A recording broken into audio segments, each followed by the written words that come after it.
Менин суроом эсептөө палатасынын төрагасы Улукбек Асамединовичке биздин 2018 жылы 17 майда кабыл алынган токтомдо 8 пунктта жана 386 миллион АКШ долларын кантип сарпталган аудит жүргүзүлсүн деп тапшырма берилген да. Менин түшүнүгүм боюнча ушул жанагы чыгым 111 миллион сиздер бердиңиздерби же силердин эсептөөңөр башкачабы? Ал эсептөөнү аудиттин жыйынтыгын кимге өткөрүп бердиңиздер? Урматтуу Аида Камчыбековна, биз аудиттин жыйынтыгын тергөө органдарына башкы прокуратура ГКМБ өткөрүп бергенбиз.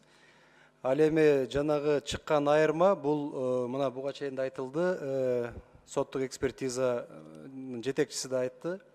Бул ушул 47 эксперттен турган межведомственный группанын чыгарган жыйынтыгы.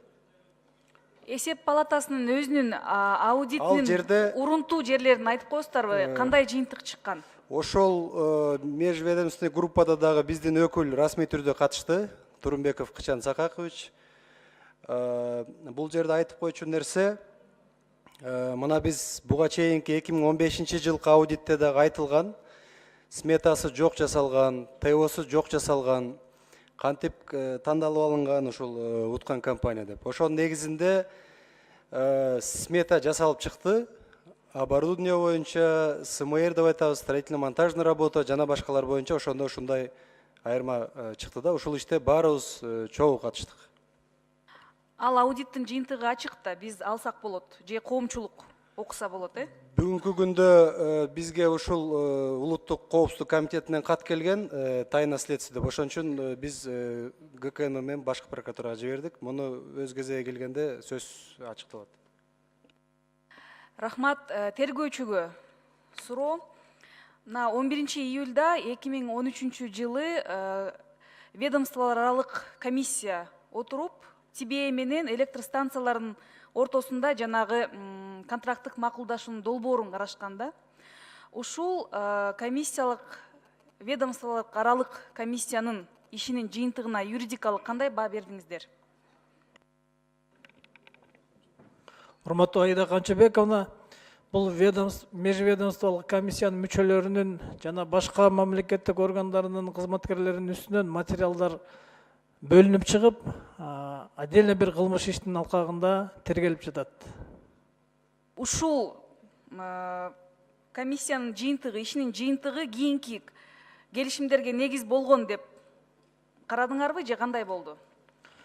Ооба, ал багытта да карадык. Ооба, бул комиссия негизинен биз сураганда айтышты, бизге готовый олар проект берген депчи, проект келишимдин проектин берген, жана ал кредиттик келишимдин проектин берген депчи. Анын баардыгын изилдеп чыкканга мөөнөт бербей коюшкан, 3 күндүн ичинде чечимиңерди бергиле дегенден биз макул болуп бергенбиз деди. Өзү негизи мындай межведомстволук комиссиянын түзүүнүн деле кажети жок болчу. Эмне максат менен түзүп койгон премьер-министр, аны да караштырып атабыз. Өзүңүз жооп берип атасыз да менин суроомо. Мен депутаттык комиссияда дагы ушул тыянакка келген элем өзүмчү, мүчө катары. Себеби дегенде кесиптешибиз Осмон Мамитжанович жөнүндө болуп атат да. Сиз өзүңүз айткандай, бул комиссия формалдык түрдө түзүлгөн депчи. Биз айтсак болобу, ушуга чейин эле бардык маселелер чечилип калган жана Артыкбаев ошондо процедуралык тапшырмаларды гана аткарган деп? Ооба, ошентип айтсак болот. Биз бая айтып кетпедикпи? 3 негизги маселе администрация президента деле чечилип калган. Жанагы подрядчик боюнча, келишимдин баасы боюнча, анан мөөнөттөр боюнча ошол администрация деле чечилип калган, калган органдарга как исполнениеге беришкен да. Анан алар ошентип формалдуу түрдө бардык жумуштарды аткарып, ишке ашырып беришкен. Чоң рахмат.